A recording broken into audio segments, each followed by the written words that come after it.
ఎలా పరిచయం మీ ఇద్దరికి? అంటే నార్మల్‌గా మాది గోదావరిఖని కదా కాలనీ. అవును. వాళ్ళది కూడా గోదావరిఖని. నార్మల్‌గా తను డాన్సర్. నేను డాన్సర్. అక్కడ ఉండేవాళ్ళు రవి అన్నయ్య అని చెప్పేసి వీళ్ళందరూ ఏం చేసేవాళ్ళంటే, ఒరేయ్ నీకు కరెక్ట్ పర్సన్ అంటే టోనీరా. ఇలా బాగుండేది మీ ఇద్దరి పేరు చాలా బాగుంటది, చాలా బాగుంటది అని చెప్పేసి చెప్పేవాళ్ళు. ఎవరు ఈ టోనీ ఇలా బాగుంటదని తర్వాత పరిచయం అయింది. పరిచయంలో కలవక ముందే మీకు అందరూ అనేవాళ్ళ? అందరూ అనేవాళ్ళు అక్కడ ఉండేవాళ్ళు. అంటే నేను చాలా అప్పుడు ఇంకా స్పీడ్ చేసేదాన్ని అనమాట డాన్స్. సో తన స్పీడ్ కి నీ స్పీడ్ కి చాలా బాగుంటదిరా అని చెప్పేవాళ్ళు. మా ఫ్రెండ్ రా డాన్స్ పేరుగా బాగుంటది అనుకుంటే నువ్వేమో కూడా నిజం పేరేనే వేసుకున్నావా? అలా ఏం కాదు కానీ ఎవరైనా అనుక అప్పుడు పరిచయం అయిన తర్వాత అలా పరిచయాలు అయ్యి అలా లవ్ అయ్యి పెళ్లి జరిగింది. ఎన్ని ఇయర్స్ లవ్ చేసుకున్నారు నార్మల్ గా? నా 8th క్లాస్ లో అనుకుంటా. 2 years అయిందా మొత్తం? 2 years 2 years love, 3rd year లో పెళ్లి అయిపోయింది. మరి ఇంత లవ్ చేసుకున్నారు కదా, బ్రేకప్ అవ్వడానికి ఎందుకు రీజన్? అంటే 3 years లవ్, సడన్ గా ఒక రోజులో బ్రేకప్ ఎందుకు? అలా ఒక రోజులో కాలేదు, అది కొన్ని సిచ్యువేషన్ ఇంకా అలా జరిగిపోయింది. ఫీల్ అయ్యావా అనవసరంగా వదిలేసానే అని? అనవసరంగా వదిలేసానని కాదు కానీ బాధపడ్డాను. చాలా రోజులు బాధపడ్డాను. అరే ఇలా కాకుంటే బాగుండేది, ఇద్దరం బాగుండే వాళ్ళం కదా, అలా బాధపడ్డాను. అంటే మీ మాటలు వింటుంటే ఎవరి తప్పు లేదు. దిష్టి కొట్టింది మాకు బాగా. అదే అంటే దిష్టి తగులుతూ విడిపోతారా? నిజంగా విడిపోతారు. ఫ్రెండ్షిప్ అయినా ఏదైనా సరే మన మీద కళ్ళు పడ్డాయి అనుకో విడిపోతాను. నమ్ముతారా ఇది? నమ్ముతాను, నేను చాలా నమ్ముతాను. ఇంకా నాకు జరిగింది కాబట్టి నేను నమ్ముతాను. దిష్టి వల్లే విడిపోయింది. ఇప్పుడు తమిళ పెట్టండి, దిష్టి వల్ల విడిపోయిన వీళ్ళిద్దరు ఎందుకయ్యా సామి ఇదంతా నాకు అనిపిస్తుంది ఇప్పుడు. ఏమైనా స్ట్రగుల్స్ ఫేస్ చేసావా విడిపోయినాక? లైక్ పెళ్ళి అయ్యాక కానీ లేకపోతే విడిపోయాక కానీ? పెళ్లిలో పెళ్ళి అయిన తర్వాత బాగున్నాం, ఇద్దరం ఈవెంట్స్ చేసుకున్నాం, లిరిన్ బాగా చూసుకున్నాం, అంత కొన్ని ఇప్పుడు అవన్నీ మాట్లాడదలుచుకోలేదు నేను. ఎందుకంటే పాతవి తవ్వేసి తన లైఫ్ బాగుంది, నా లైఫ్ బాగుంది, మధ్యలో మళ్ళీ టాపిక్స్ చేసి మళ్ళీ వెనక్కి లాగడం నాకు ఇష్టం లేదు. తర్వాత పెళ్ళి అంటే ఇంకా అయిపోయిన తర్వాత, గొడవ అయిపోయిన తర్వాత చాలా మంది చాలా రకాలుగా మాట్లాడారు నన్ను. అంటే రోడ్డు మీద నడుచుకుంటూ వెళ్ళేటప్పుడు కానీ చాలా ఇప్పటికీ తప్పట్లేదు అది. ఇంకా లోకంలో మేము ఇద్దరమే ఉన్నాము, మా ఇద్దరికే డైవర్స్ అయిపోయినాయి, వీళ్ళిద్దరే వైఫ్ అండ్ హస్బెండ్స్, ఎవరు విడిపోలేదు అన్నట్టు చేస్తున్నారు జనాలు అయితే. నిజంగా అలా అప్పుడు కూడా అలాగే చేశారు. రోడ్డు మీద నడుతుంటే అప్పుడు చేశారు. అప్పుడు నేను ఇలా వెళ్తుంటే, అరే నేను మొగుడు వదిలేశారంటారా దీన్ని, ఇది ఏం చేసిందోరా, మొగుడు వదిలేశాడు అని చెప్పి అన్నారు. ఇలా వదిలేసిన తర్వాతనే కదా నాకు ఎక్కువ అయిపోయింది. అలా చాలా స్ట్రగుల్స్ పడ్డాను. ఎవరున్నారు నీకు సపోర్ట్ గా అప్పుడు? Mummy daddy. అమ్మ నాన్న ఏమన్నారు? మా మమ్మీ డాడీ అసలు మా డాడీ గురించి ఎత్తనే ఏడిపోతుంది నాకు.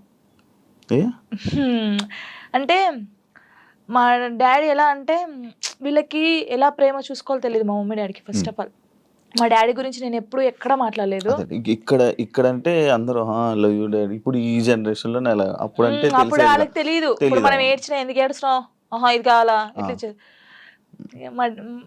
ఫస్ట్ మా డాడీకి సారీ అని చెప్పాలని ఉంది గట్టిగా, హగ్ చేసుకొని. కానీ ఆయనకి ఆ ఫీలింగ్స్ ఉండవు, అంటే తెలియదు.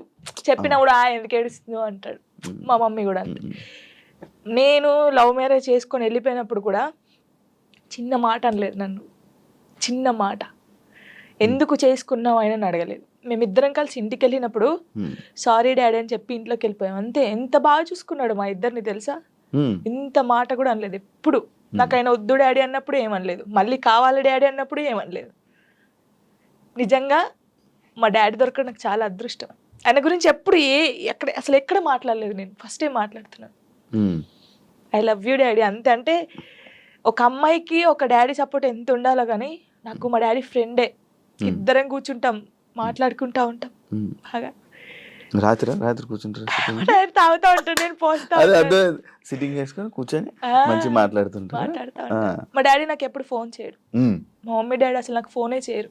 ఒక అమ్మాయిగా బయటకి ఇంత తిరుగుతానా అంటే వాళ్ళకి తెలియదు ఏం చేస్తున్నావు, ఎక్కడున్నావు, అయిపోయింది, అసలు ఫోనే ఉండదు. తనకు తెలుసు 3 months ఒకసారి మా డాడీ ఫోన్ చేస్తే ఏడుస్తాను ఫుల్. స్క్రీన్ షాట్ పెట్టి స్టేటస్ పెడతాను, మా డాడీతో ఇంతసేపు మాట్లాడాను. మొన్న నార్మల్ గా ఏడుపు వచ్చేస్తుంటది నార్మల్, లేకపోతే ఒక టాపిక్ ఇక్కడ పెయిన్ ఉంటది కదా, ఇప్పుడు డాడీ గురించి తీసినాకనే పెయిన్ వచ్చింది. అవును, మా అవును. డాడీతో నేను అంత ఉన్నాను, మా డాడీతో టైం స్పెండ్ చేయలేకపోతున్నాను.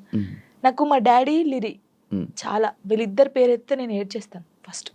మీ అబ్బాయి అంత ఇష్టమా మీ అబ్బాయి అంటే? చచ్చిపోతాను, వాని కోసమే బతుకుంది నేను. ఇప్పుడు కొన్ని రోజులు అయిన తర్వాత మీ అబ్బాయిని పంపించాలి, నాన్న దగ్గర పంపించాలి అని అంటే పంపించరు. అంటే యాక్చువల్ లా ప్రకారంగా నార్మల్గా కొన్ని ఇయర్స్ అమ్మ దగ్గర, ఇన్ని ఇయర్స్ అని అమ్మ దగ్గర ఉండాలి అని చెప్పి. మీరు అలా అంటే నాకు గుండె అయిపోతుంది. లేదు, జనరల్గా అడుగుతున్నా. లిరి వెళ్ళడు, అమ్మ కాడే ఉంటా అని చెప్తాడు. షూర్. నేను ఉంటాను, సపరేట్ గా మనతో మీరు మాట్లాడండి, వాడు చెప్పేస్తాడు. వెళ్ళడాడు. అంటే అబ్బాయి ఇష్టం, అబ్బాయి ఇప్పుడు నా ఇష్టం లేదు, తన ఇష్టం లేదు, వాళ్ళు ఇరిగాని అడుగుతారు కదా, మా మమ్మీని వదిలిపెట్టి రానని చెప్తాడు. ఇప్పుడు హ్యాపీయా మొత్తం అంతా, మీ అబ్బాయి మీరు అంతా హ్యాపీ? మేమిద్దరం చాలా హ్యాపీగా ఉన్నాం. అవును, యాక్చువల్లీ పేరెంట్స్ మధ్య జరిగినవి పిల్లలకి చెప్పకూడదు, ఎందుకు వాళ్ళని ఇబ్బంది పెట్టడం అనేసి నార్మల్గా అనుకుంటుంటారు బయట, నార్మల్గా జనరల్గా. నేను ఒక దాంట్లో నేను చూసిన దాంట్లో మీరు చెప్పారు, నాకు జరిగిన లైఫ్లో ప్రతి ఒక్కటి నేను మా అబ్బాయితో షేర్ చేసుకుంటానని చెప్పడం జరిగింది. కరెక్ట్ అనుకుంటున్నారా? కరెక్టే. ఎందుకంటే ఇప్పుడు ఫాదర్ మదర్ ఉన్నప్పుడు ఆ పిల్లలకి అవి తెలియకూడదు. ఫాదర్ లేడు, సో అన్నీ నేనే వానికి. నేనైనప్పుడు నా లైఫ్లో ఏం జరుగుతుందో వానికి ఒక్కనికే తెలియాలి, ఎవరికి తెలియకూడదు. ఇప్పుడు వాడు అబ్బాయి అండి, నార్మల్గా చెప్తున్నాను, వాడు ఇంకొక 5 years అయితే పెద్దగా అవుతాడు. పెద్ద అయిన తర్వాత బయటకు వెళ్తాడు, జనాల గురించి తెలిసిందే కదా, ఎవడో ఒక మాట అంటాడు. అప్పుడు వీనికి ఏం తెలియదు అనుకో, వాడు వచ్చి నన్ను క్వశ్చన్ వేస్తాడు, అమ్మ వాళ్ళు ఇలా అంటున్నారు ఏంటమ్మా అని. వీనికి అన్నీ తెలిసాయి అనుకో, మా మమ్మీ గురించి నాకు తెలుసురా, మీరేంట్రా అనేది, వెళ్ళండి రా అంటాడు. దానికి దీనికి ఎంత ఉంది. సో నా కొడుక్కి నా లైఫ్లో ఏం జరిగింది, ఏం జరగబోతుంది అన్నీ తెలియాలి. నేను వానికి అన్ని షేర్ చేసుకో, నాకెవరున్నారు ఇంకా షేర్ చేసుకోవడానికి, వాడు ఒక్కడే ఉన్నాడు. సఫర్ అవ్వడా అసలు వాడు నాకు ధైర్యం చెప్తాడు తెలుసా. అవునా? చాలా లిరిని చూస్తే మీరు అలా ఉన్నారు కానీ చాలా మెచ్యూరాడు, చాలా. మీ తెలివితేటలు ఎక్కువ వచ్చినట్టు బాగా. అసలు వాడు వానితో మాట్లాడితే మీకు అర్థమవుతుంది, అంత బాగా మాట్లాడతాడా? అంత బాగా మాట్లాడతాడు. నాకు ధైర్యం చెప్తాడు నేను ఏడుస్తే. ఎందుకు ఏడుస్తారా అలా? ఇంకా మరి బాధ వచ్చినప్పుడు ఎవరికి షేర్ చేసుకోవాలి? ఇప్పుడు బయటకు వెళ్తాం, షూట్స్ చేస్తాం, కొందరు మంచిగా మాట్లాడతారు, కొందరు చెడుగా మాట్లాడతారు.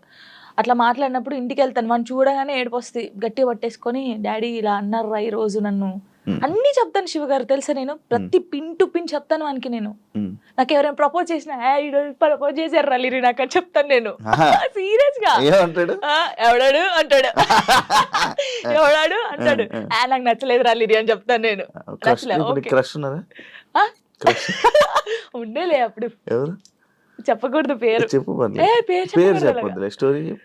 నార్మల్ గా అంటే ఎవరికైనా ఉంటారు, నేను కూడా మనిషినే కదా, నాకు కూడా క్రష్ ఉంటారు. నాకు అనుష్క అంటే క్రష్, హీరోయిన్ మీరు హీరోయిన్ నార్మల్ గా ఒకరంటే ఇష్టం ఉండే. అంటే వాళ్ళతో ఎప్పుడు మాట్లాడలేదు, నేను వాళ్ళని ఎప్పుడు కలవలేదు, ఎప్పుడు చూడలేదు. కానీ బట్ కొన్ని వీడియోస్ చూసిన తర్వాత వాళ్ళ క్యారెక్టర్ నచ్చి కొంచెం ఇష్టపడ్డాను. ఇప్పుడు ఇది చెప్పారా మీ అబ్బాయికి? చెప్పాను. ఒరే వాళ్ళ క్యారెక్టర్, ఓ అవునా, ఓకే ఓకే. కన్వే చేశారా ఆయన దాకా? చెప్పాను. అబ్బాయికా? చెప్పలేదు, చెప్పాలని లోపు పెళ్లి అయిపోయింది. సీరియస్ గా ప్రామిస్, ఇది పెళ్లి అయిపోయింది. అయ్యో దేవుడా, పెళ్లి అయిపోయిందా, ఓకే పర్లేదులే, చూసుకుంటున్నారు కదా వీడియోస్, ఓకే ఫైన్, ఇష్టం కదా చూస్తూ ఉందాంలే అలాగా. ఇంకో మ్యారేజ్ చేసుకోవాలని ఆలోచన లేదు. అంటే దీనివల్ల ఒక 8 months నేను సాంగ్స్ని కొంచెం పక్కకు పెట్టాల్సి వస్తుంది. అండ్ ప్రొడ్యూసర్స్ అందరు చాలామంది కూడా కాల్ చేస్తున్నారు, వాళ్ళందరికీ సారీ. అంటే నా హార్ట్ఫుల్గా నేను సారీ చెప్పుకోవాలి. ఈ టైంలో నేను అగ్రిమెంట్ అయ్యాను కాబట్టి ఒక మంచి ప్రాజెక్ట్తో మేము ముందుకు రావాలి అని, అంటే ప్రేక్షకుల దేవులకు, అంటే వాళ్ళు నన్ను అభిమానించే వాళ్ళందరికీ ఒక పెద్ద బిగ్ సర్ప్రైజ్ తోటి మేము ముందుకు రాబోతున్నాను.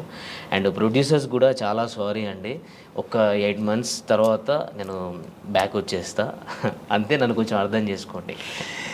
అంటే మీ పేరు చెప్పగానే జనాలకి ఏంటంటే ఒక విషాద గీతాలు ఏంటంటే అదేదో విరహ ప్రేమికుడు, భగ్న ప్రేమికుడు అంటారు కదా, ఆ పాటలు ఎక్కువ వస్తున్నాయి. అంటే మీరు అట్లా సెలెక్ట్ చేసుకుంటున్నారా లేకపోతే వస్తున్నాయి? అట్లా అంటే సెలెక్ట్ చేసుకోవడం బ్రాండ్ పడిపోయింది మీకు అట్లా అయిపోయింది. అంతకుముందు స్టార్టింగ్లో ఒక డాన్సర్గా గుర్తించారు, తర్వాత ఒక ఆర్టిస్ట్గా. ఇక రెండు, ఈ టోనీకి ఏజ్ చేసిన డ్యాన్స్ వర్షన్ వచ్చినా వాడు చేయగలుగుతాడు, అండ్ యాక్టింగ్ స్కిల్ కూడా ఉంది.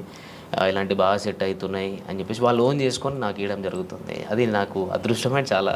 అంటే రేపు ఎప్పుడైనా వేరే క్యారెక్టర్ అయినా ఐ మీన్ వేరే మంచి సాంగ్ ఏదో మామూలు ఊపిన సాంగ్ వేరే ఏమైనా వస్తే జనాలు యాక్సెప్ట్ చేయగలరా? అంటే ఒక బ్రాండ్ పడిపోయింది కదా మీకు, ఇట్లా ఎక్కువ ఈ సాంగ్లే ఏడిపించే సాంగ్లు ఎక్కువ వస్తున్నాయి కదా మీ నుంచి. అంటే నేను ఫస్ట్ డాన్సర్గా డాన్స్ తోటి స్టార్ట్ చేసిన కాబట్టి నన్ను ఏ టైప్గానైనా చూసుకోగలుగుతాను, ఏ జాయినర్లనైనా యాక్సెప్ట్ చేసేస్తున్నారు కాబట్టి నాకు చాలా హ్యాపీ. అంతే, ఇది వీడు చేయలేడు అన్నట్టు లేకుండా రెండు ఈక్వల్గా వాళ్ళు నన్ను యాక్సెప్ట్ చేశారు కాబట్టి నాకు హ్యాపీ. ఓకే, మీ లైఫ్లో చాలా కష్టాలు పడ్డారు మీరు, చాలా అనుభవించున్నారు. సో అన్నిట్లోనూ నెగిటివ్ కామెంట్లు కూడా వస్తే చాలామంది ఏదో అంటుంటారు కదా. సో అలా వచ్చినప్పుడు ఎట్లా ఫీల్ అయ్యారు? నేను ఎప్పుడు అన్నీ పాజిటివ్గానే తీసుకున్నా కానీ నెగిటివ్గా తీసుకోలేదు. అంటే మనని వెనుక నుంచి ఎవరన్నా పొడిస్తే మనం అప్లేస్తామని నాకు తెలుసు. అంటే మన గురించి మనకు తెలియనప్పుడు ఎంతమంది అన్నా బ్యాక్ సైడ్ మాట్లాడుకుంటారు మనతోటి, మన రిలేషన్షిప్ అంటే మనతోటి ఉండి ఫ్రెండ్షిప్ చేసినప్పుడు నేనంటే ఏంటిదని తెలిసినప్పుడు వాళ్ళు అలాంటివి చేయరు. కాకపోతే ఆ కామెంట్స్ని నేను ఎప్పుడైనా కానీ పాజిటివ్గానే తీసుకున్నా, ఎప్పుడు బాధపడలేదు. అంత బాధపడి అంత పెద్దగా ఏం పెట్టలేదు కామెంట్స్ కూడా, లైట్. బాగా బాధపడిన క్షణం అంటే మనిషి జీవితంలో హ్యాపీ ఉంటుంది, అట్లా సాడ్ కూడా ఉంటుంది, చాలాసార్లు జరుగుతుంది. కానీ మన మైండ్లో ఒకటి రిజిస్టర్ అయిపోయి ఉంటుంది కదా. అంటే నేను లైఫ్లో ఒకటి మనం ఎప్పుడైనా కానీ ఒకటి అనుకుంటాం, ఇట్లా ఉండాలి, ఒక ఫ్యామిలీతో ఉండాలి, ఇది అని నేను ఒక పెద్ద కోట కట్టుకున్న తర్వాత ఒకటేసారి కూలిపోయింది. అది కొన్ని రోజులు స్ట్రగుల్ ఫేస్ చేసిన, అంతకుమించి బాధ దాని తర్వాత కూడా నేను లైఫ్లో అనుభవించలేదు. అదొకటే బాధ. మళ్ళీ ఇప్పుడు కలవాలనిపించలే మళ్ళీ ఈ టాపిక్. ఓకే ఓకే, అంటే ఏదైనా ఇప్పుడు బ్యాక్ వెళ్తే అది నేను మార్చుకోవాలి నా లైఫ్లో అని ఏదో ఒక థాట్ ఉంటుంది కదా, అట్లా ఏముంది మీ లైఫ్లో? దేవుడు ఇచ్చిన ఒక లైఫ్లో దేవుడు ఎటు వెళ్ళాలో అనేది డిసైడ్మెంట్ చేస్తాడు.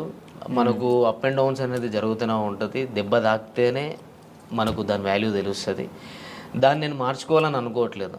నేను దెబ్బ తినాలి ఎవ్రీ టైం. ఇప్పటికి కూడా నేను ఎప్పుడు స్ట్రైట్గా వెళ్ళాలని లేదు, అప్ అండ్ డౌన్స్ తోటే వెళ్ళాలని నా లైఫ్ అనుకుంటున్నా. అంతే, మార్చుకోవాలి, ఇది మార్చుకోవాలి, అది మార్చుకోవాలని లేదు. మనం ముందు ఏమైనా గోల్ పెట్టుకుంటే దాన్ని స్ట్రైట్గా ఫాలో అయ్యి దాన్ని కరెక్ట్ రీచ్ కావాలి.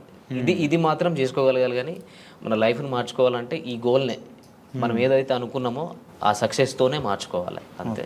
అంటే డాన్సర్ టు యాక్టర్ అయ్యారు, ఇప్పుడు ఆర్టిస్ట్ అయ్యారు కదా. అవును. సో డాన్సర్ నుంచి ఆర్టిస్ట్గా టర్న్ అవడం అనేటప్పుడు మీరు చాలా స్ట్రగుల్ ఫేస్ చేస్తుంటారు కదా. ఎందుకు అలా వెళ్ళడం, ఇక్కడ బాగుంది కదా అని ఫీల్ చాలామంది చెప్పుంటారు మీరు. సో ఎందుకు ఇట్లా ఎలా చూసి డాన్సర్ నుంచి యాక్టర్గా అంటే ఇట్లా ఎందుకు చూస్ చేసుకున్నాను అంటే, డాన్సర్ అంటే బేసిక్గా యాక్టర్ అనమాట. అంటే డాన్స్ అంటే అది స్క్రీన్ వెనకాల ఉండి కొన్ని ఉంటాయి కదా. సో అట్లా కాకుండా మొత్తం మీ మీదే నడుస్తుంటుంది మొత్తం ప్రతిదీ. అంటే ప్రతిదీ అక్కడ ఏంటంటే ఎమోషన్ అన్నది అంత పట్టించుకోండి. మీరు కొరియోగ్రాఫ్ చేస్తారు అంత బాగుంటుంది, ఇక్కడ ఎమోషన్ అంతా చాలా ఉంటుంది కదా. ఆర్టిస్ట్గా కూడా చూస్తుంటారు కదా. సో కష్టం అనిపించిందా లేకపోతే? లేదు, నాకు చిన్నప్పటి నుంచి ఆర్టిస్ట్ అంటే యాక్టింగ్ కానీ డ్యాన్స్ కానీ చాలా ఇష్టం. అట్లనే చిన్నప్పటి నుంచి ఉంది. ఒక డాన్సర్గా అంటే ఫస్ట్ ఆఫ్ ఆల్ డాన్సర్గా ఒక గుర్తింపు తెచ్చుకున్నాం కాబట్టి అది ఉంది. నాకు కూడా ఎప్పుడైనా ఇలాంటి క్యారెక్టర్ చేయాలి, ఇట్లా ఉండాలి, ఇది చేయాలి, మనం ఒక డాన్సర్గా కాకుండా ఒక యాక్టర్ కూడా ప్రూవ్ చేసుకోవాలని నాకు చిన్నప్పటి నుంచి ఉండే. ఆ ఛాన్స్ నాకు వచ్చింది, చేసుకున్నాను. గుర్తించారు ఆడియన్స్, అంటే జనాలు కూడా నన్ను యాక్సెప్ట్ చేసారు. హ్యాపీ. మీకు ఎవరంటే బాగా ఇష్టం? ఈ డాన్సర్స్లో బాగా ఇష్టం మీకు? డాన్సర్స్లో ఎవరు బాగా ఇష్టం?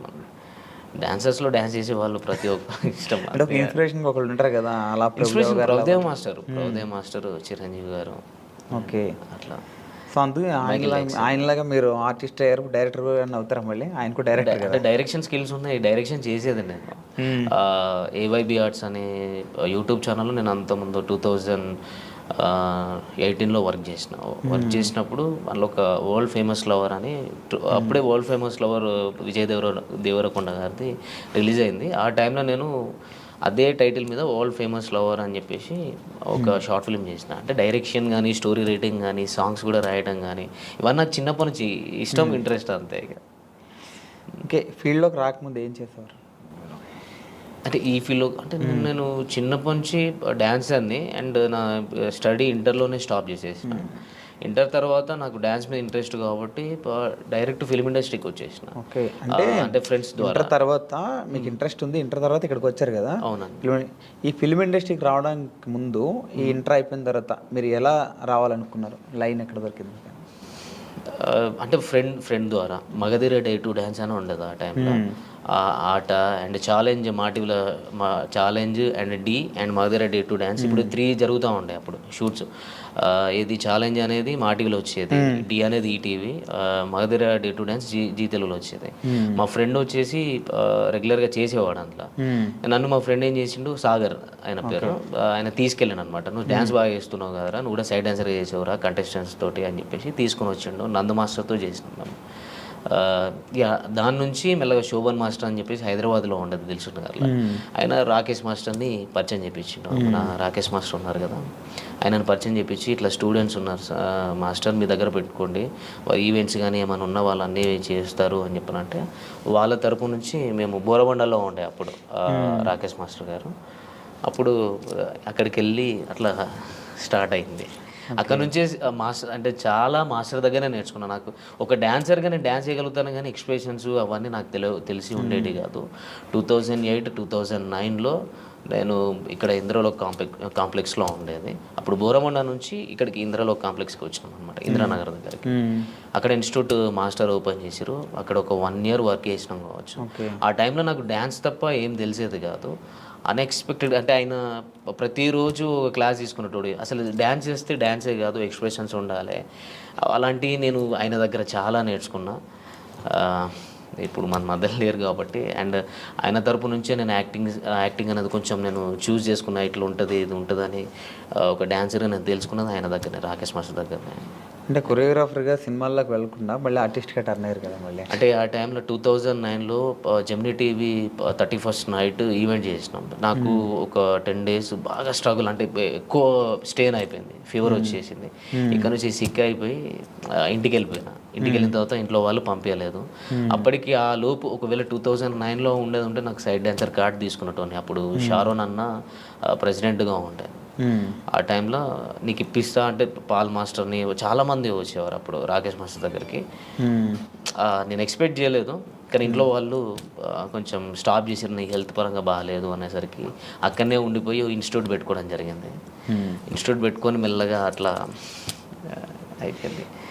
అట్లనే డ్యాన్సర్గా ఉండి ఒక ఆర్టిస్ట్గా ఈ యూట్యూబ్లోకి నేను అన్ఎక్స్పెక్టెడ్గా వచ్చిన. నాకు అంటే డైరెక్ట్ మూవీస్లోకి వెళ్ళాలి అన్నట్టు ఉండేది. అంటే నాకు డైరెక్ట్ టచ్ అక్కడికి వెళ్ళిపోయినా. రాకేష్ మాస్టర్ తరపు నుంచి నేను ఏదో మూవీస్లోకి వెళ్ళాలి, మూవీస్లో కొరియోగ్రాఫర్ కావాలి,